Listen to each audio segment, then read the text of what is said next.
नमस्ते, आप देख रहे हैं कच्चा चिट्ठा। मैं हूं आपके साथ जसप्रीत कौर। अब रूस यूक्रेन जंग रुकना लगभग असंभव होता जा रहा है। ट्रंप ने सीजफायर की आड़ में ऐसा घिनौना खेल रूस के साथ खेला है कि अब रूस ने ही यूक्रेन में मौजूद एक अमेरिकी ठिकाने पर हमला कर दिया है। दावा किया जा रहा है कि पुतिन ने इस अमेरिकी कंपनी पर कई क्रूज मिसाइलों से हमला करवाया है ताकि ट्रंप को क्लियर कट मैसेज जाए कि अगर पुतिन की शर्तें नहीं मानी तो यूक्रेन में अमेरिकी ठिकानों को तबाह और बर्बाद कर दिया जाएगा।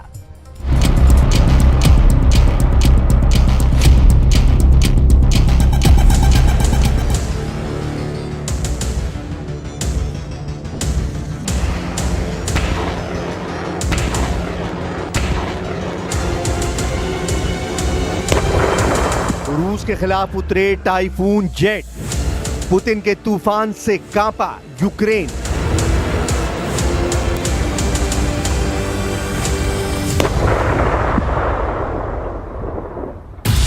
रूस यूक्रेन जंग को 1275 दिन से ज्यादा हो चुके हैं, लेकिन अभी तक रूस यूक्रेन के बीच ना तो कोई समझौता हुआ है और ना ही युद्ध विराम हो पाया है। हालात ये हो गए हैं कि 15 अगस्त को अमेरिका के अलास्का में पुतिन और ट्रंप की मीटिंग हुई और उसके 3 दिन बाद 18 अगस्त को अमेरिका के वॉशिंगटन में ज़ेलेंस्की और यूरोपीय नेताओं की मीटिंग ट्रंप के साथ हुई। लेकिन किसी भी मीटिंग में रूस यूक्रेन युद्ध को रोकने पर सहमति नहीं बन पाई है। इधर युद्ध पर करीब से नजर रखने वाले युद्ध विशेषज्ञों का दावा है कि रूस यूक्रेन जंग अब तीसरे विश्व युद्ध की तरफ जा चुकी है और यही वजह है कि पहले नेटो देश पोलैंड में एक भीषण रहस्यमयी धमाका हुआ है और उसके बाद अब नेटो देश रोमानिया ने रूस के खिलाफ अपने टाइफून जेट उतार दिए हैं। दावा किया जा रहा है कि कई यूरोपीय और नेटो देशों को लगने लगा है कि रूस यूक्रेन के साथ साथ करीबी नेटो देशों पर हमला कर सकता है। ये हालात क्यों बन रहे हैं और कैसे बन रहे हैं, इसे समझने की जरूरत है। यूक्रेन किसी भी कीमत पर अपनी 1 इंच जमीन भी रूस को नहीं देना चाहता, जबकि रूस यूक्रेन के पूरे डॉनबास इलाके पर कब्जा चाहता है, जो लाखों वर्ग किलोमीटर में फैला हुआ है। इधर यूक्रेन का साथ देने वाले ट्रंप ने पुतिन से करीबी का फायदा उठाते हुए उन्हें यूक्रेन की जमीन देने का वादा तो किया है, लेकिन नेटो और यूरोपीय देश Germany, France, Britain, Poland, Finland जैसे देश किसी भी कीमत पर पुतिन की शर्तों पर सीज फायर नहीं चाहते हैं। और यही वजह है कि अब पुतिन ने दोबारा से यूक्रेन पर भीषण मिसाइल और ड्रोन हमले शुरू कर दिए हैं।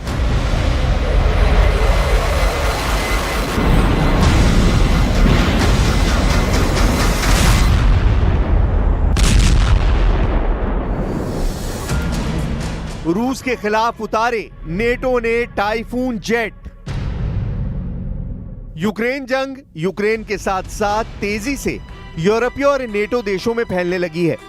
इसका सबसे बड़ा सबूत नेटो देश रोमानिया से सामने आ रहा है, जहां दर्जनों टाइफून जेट को रूसी सेना से निपटने के लिए उतार दिया गया है।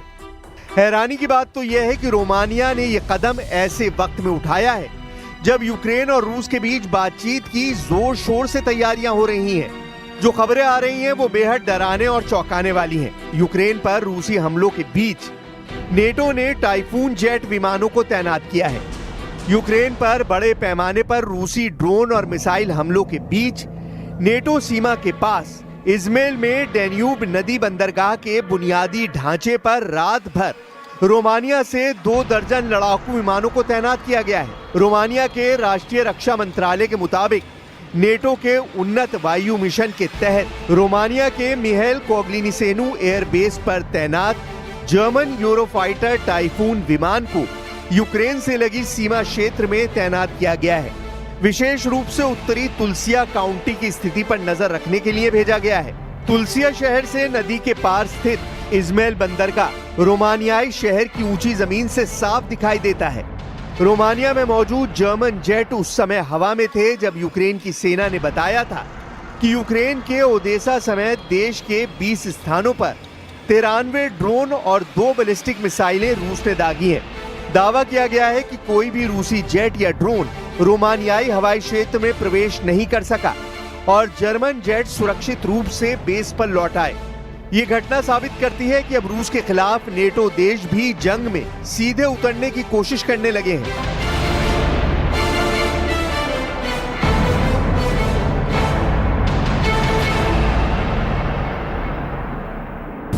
мы не можем как бы согласиться с тем, что теперь предлагаются вопросы безопасности, коллективной безопасности решать без Российской Федерации. Это не получится. Мы уже не раз объясняли, что Россия своих интересов не завышает, но наши законные интересы мы будем обеспечивать твердо и жестко.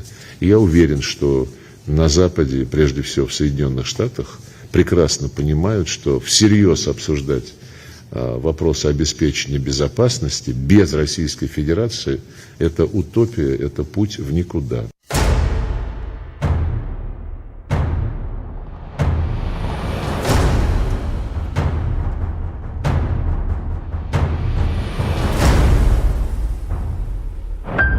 $614 ड्रोन से यूक्रेन पर हमला, रूस ने उड़ाई अमेरिकी कंपनी।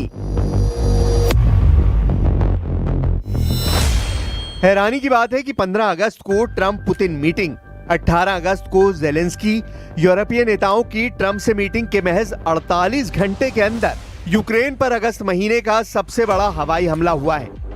दावा किया जा रहा है कि करीब 614 ड्रोन से रूस ने यूक्रेन के अलग अलग इलाकों पर हमला किया है।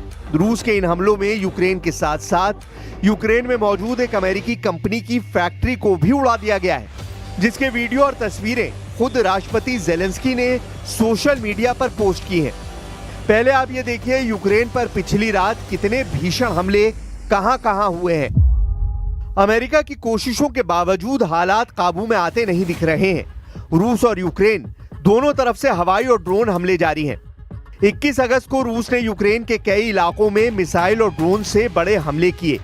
इसमें पश्चिमी यूक्रेन के वो क्षेत्र भी शामिल थे जो फ्रंट लाइन से काफी दूर हैं। रिपोर्ट्स के मुताबिक रिनवे ओबाल्स्क में जोरदार धमाकों की आवाज सुनाई दी और रूस के मिग-31 लड़ाकू विमानों के उड़ान भरने की भी पुष्टि हुई। यूक्रेन की राजधानी कीव में भी शाही ड्रोन उड़ते देखे गए। सुबह लगभग 4 बजे एयर डिफेंस सिस्टम सक्रिय हो गया और रूसी ड्रोन को रोकने की कोशिश की गई। यूक्रेनी वायुसेना के मुताबिक रूस ने यूक्रेन के लवीव, टर्नोपिल और खमेलिंस्की ओबाल्स्ट में दर्जनों ड्रोन दागे।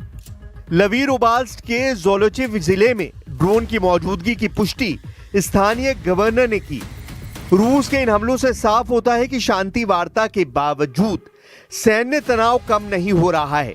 दोनों पक्ष अपने अपने मोर्चों पर आक्रामक रुख बनाए हुए हैं। दावों के मुताबिक रूस ने 570 ड्रोन और 40 मिसाइलों से यूक्रेन पर हमले किए हैं। हमलों में 33 क्रूज मिसाइलें, 4 KH-47M2 किंजल एरोबैलिस्टिक मिसाइलें और 2 इस्कंदर MKN-23 बैलिस्टिक मिसाइलें शामिल थीं। बाकी हमले भी बैलिस्टिक या क्रूज मिसाइलों से किए गए। इसके अलावा रूस ने यूक्रेन के ज़कारपट्टिया इलाके में एक अमेरिकी इलेक्ट्रॉनिक्स निर्माता कंपनी पर जोरदार हवाई हमला किया है, जिसकी तस्वीरें राष्ट्रपति जेलेंस्की ने सोशल मीडिया पर शेयर की हैं। रूसी सेना के इस हमले में अमेरिकी नागरिक समेत 15 लोग घायल हुए हैं। जेलेंस्की ने टेलीग्राम मैसेजिंग ऐप पर लिखा, अभी तक मॉस्को की ओर से ऐसा कोई संकेत नहीं मिला है कि वो वास्तव में सार्थक बातचीत करेंगे और इस युद्ध को समाप्त करेंगे। दबाव जरूरी है, कड़े प्रतिबंध, कड़े टैरिफ। यूक्रेनी विदेश मंत्री एंड्री सिबिहा ने कहा कि ये एक अमेरिकी इलेक्ट्रॉनिक्स निर्माता कंपनी थी। उन्होंने आगे कहा कि रूस ने देशव्यापी हमलों में सैकड़ों ड्रोन, हाइपरसोनिक बैलिस्टिक और क्रूज मिसाइलों का इस्तेमाल किया। आधिकारिक रिपोर्ट्स और नासा के ग्लोबल फायर ट्रैकिंग मैप द्वारा तारीख की पुष्टि की गई है, जिसके मुताबिक दिन गुरुवार 21 अगस्त को अमेरिकी कंपनी पर रूस के हमलों की पुष्टि हुई है। Украинский режим, его представители комментируют нынешнюю ситуацию весьма специфическим образом, прямо показывая, что они не заинтересованы в устойчивом, справедливом, долгосрочном урегулировании. लेकिन अब आप ट्रंप का डबल गेम देखिए। एक तरफ युद्ध विराम को लेकर ट्रंप पुतिन के साथ मीटिंग करने के लिए उतावले हैं, तो वहीं दूसरी तरफ रूस को हराने के लिए ट्रंप ने नेटो के पैसों को यूक्रेन में झोंकना शुरू कर दिया है। नेटो के सदस्य देश नीदरलैंड ने भी यूक्रेन जंग में करोड़ों डॉलर फूंकना शुरू कर दिया है। खबर है कि नेटो देश मिलकर यूक्रेन को अरबों डॉलर के हथियार देने जा रहे हैं ताकि रूस को जंग में हराया जा सके।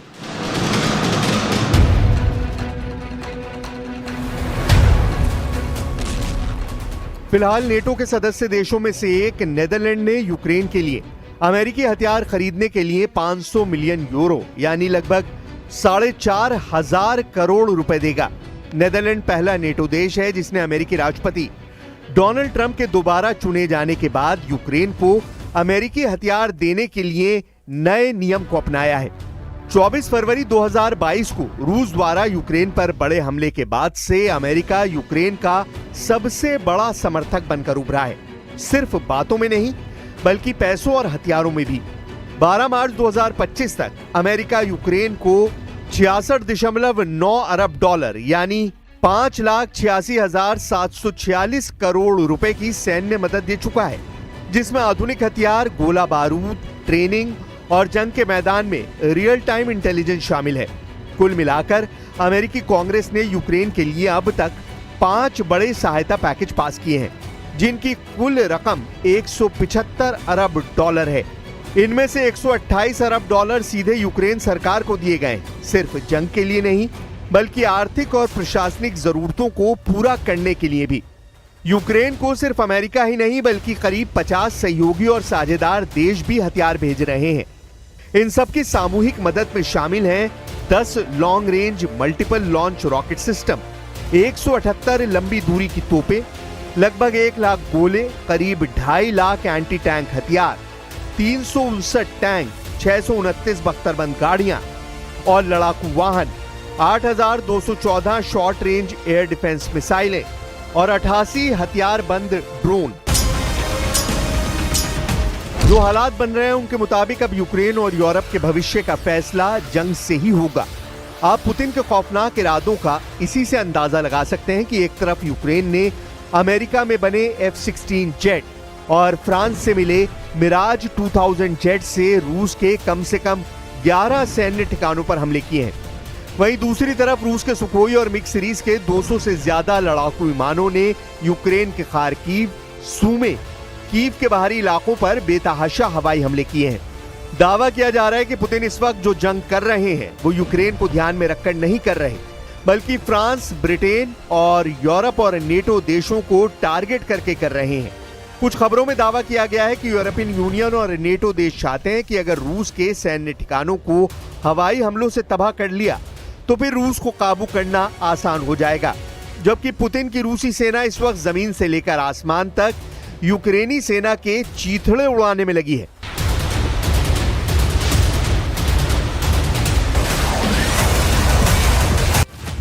अब ऐसे हालात में अगर नेटो देश रोमानिया टाइफून जेट को रूस के खिलाफ उतार रहा है तो ऐसी स्थिति में तीसरे विश्व युद्ध को रोकना असंभव है और यही वजह है कि अब रूस ने यूक्रेन में मौजूद अमेरिकी कंपनियों पर भी हमले करना शुरू कर दिया है।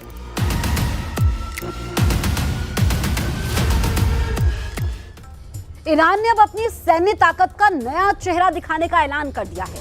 इजरायल और अमेरिका के साथ हुए 12 दिन के युद्ध ने ईरान को अब इतना ताकतवर बना दिया है कि आने वाले दिनों में इजरायल के लिए ईरान बहुत बड़ी चुनौती बनने जा रहा है, क्योंकि एक सीक्रेट रिपोर्ट बता रही है कि ईरान अपनी सामरिक शक्ति को एक ऐसा आकार दे चुका है जो न सिर्फ दुश्मन के हमले से उसे बचाएगी बल्कि उसके हमलों से इजरायल का बचना भी अब नामुमकिन होगा। चलिए आपको दिखाते हैं कि कैसे 12 दिनों की जंग ने ईरान को बना दिया है सुपर पावर।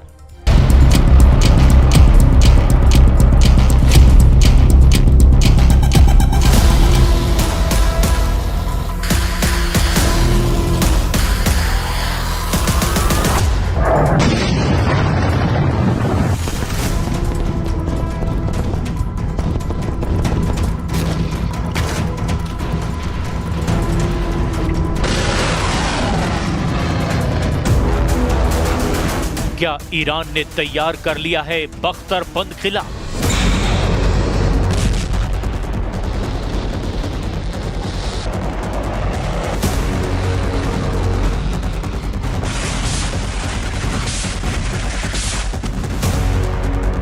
क्या खामनेई के लड़ाके 12 दिन की जंग का बदला लेने वाले हैं?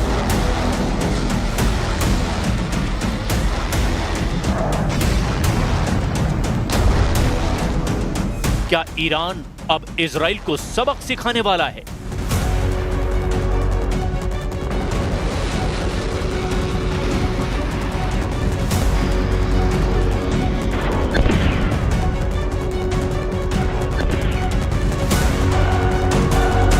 क्या तेहरान ने तबाही का नया अलार्म बजा दिया है?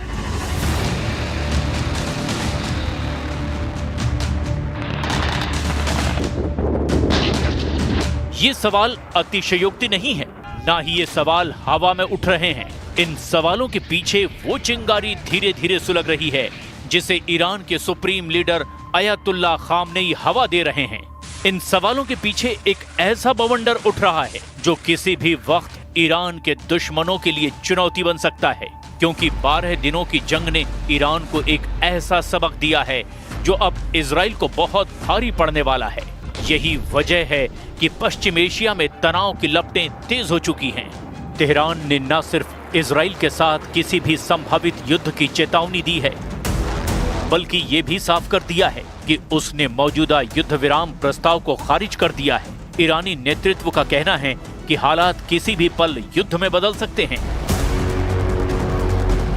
वॉशिंगटन पोस्ट में छपे इन शब्दों का इशारा बिल्कुल साफ है, वो ये कि ईरान अब आग से खेलने की पूरी तैयारी कर चुका है। ईरान ये तय कर चुका है कि दुश्मन के खिलाफ उसे कैसे बचना है, कैसे उसके किले को भेदना है, कैसे उसके एक हमले का करारा जवाब देना है। यानी ईरान इस बार पूरी ताकत के साथ अपने दुश्मन पर हमला करने की तैयारी में है।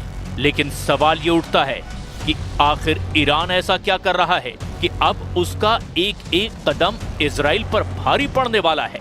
ऐसा कौन सा तरीका ईरान इस्तेमाल करने वाला है जिसके जरिए इजराइल को जवाब दिया जाएगा?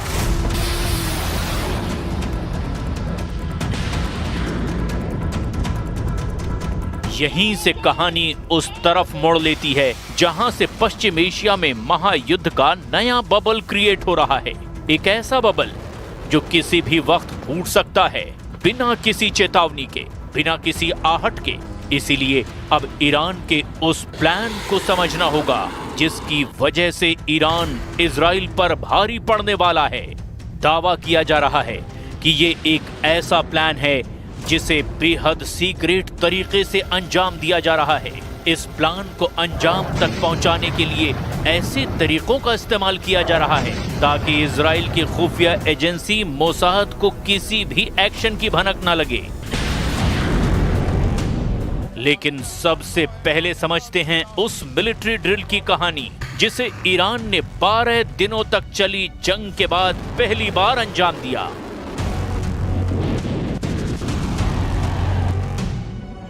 12 दिनों तक चली जंग के बाद पहली बार ईरान ने अपने समुद्री मोर्चे पर सस्टेनेबल पावर 1404 नाम का सैन्य अभ्यास शुरू किया।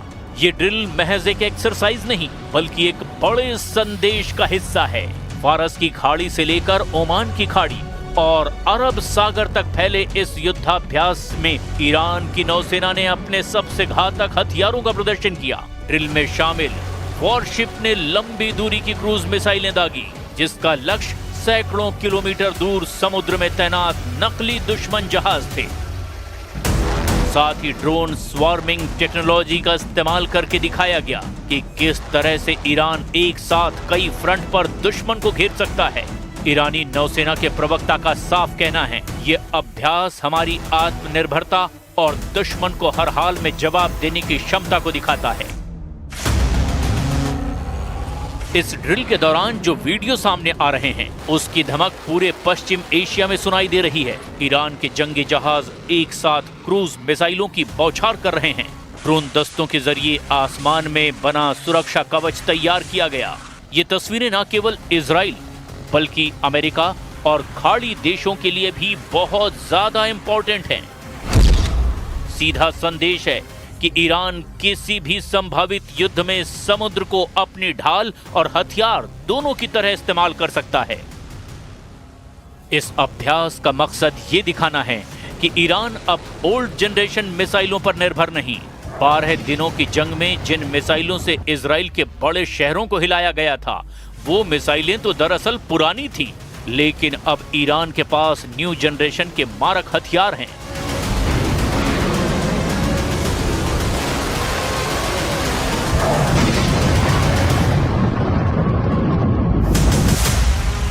खैबर शिकन एक बेहद घातक मिसाइल है। ये ठोस ईंधन पर काम करती है। इस मिसाइल को लॉन्च करने में महज कुछ मिनट ही लगते हैं और इसकी रेंज है 1400 किलोमीटर तक। इसके अलावा कासिम बसीर जैसी नई तकनीक से लैस मिसाइल जो इलेक्ट्रो ऑप्टिकल और इंफ्रारेड गाइडेड सिस्टम से लैस है, ये किसी भी इलेक्ट्रॉनिक जैमिंग को नाकाम कर सकती है। ईरानी रक्षा मंत्री अजीज नासिरजादे ने समाचार एजेंसी इरना को दिए इंटरव्यू में कहा,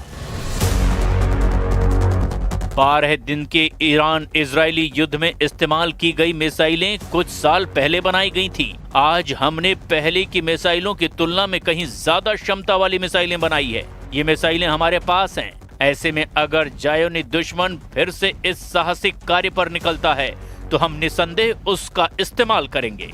खास बात यह है कि ईरान की इस ड्रिल में एक और चीज देखने को मिली और वो ये कि तेहरान ने एंटी-शिप बैलिस्टिक मिसाइल का भी परीक्षण किया।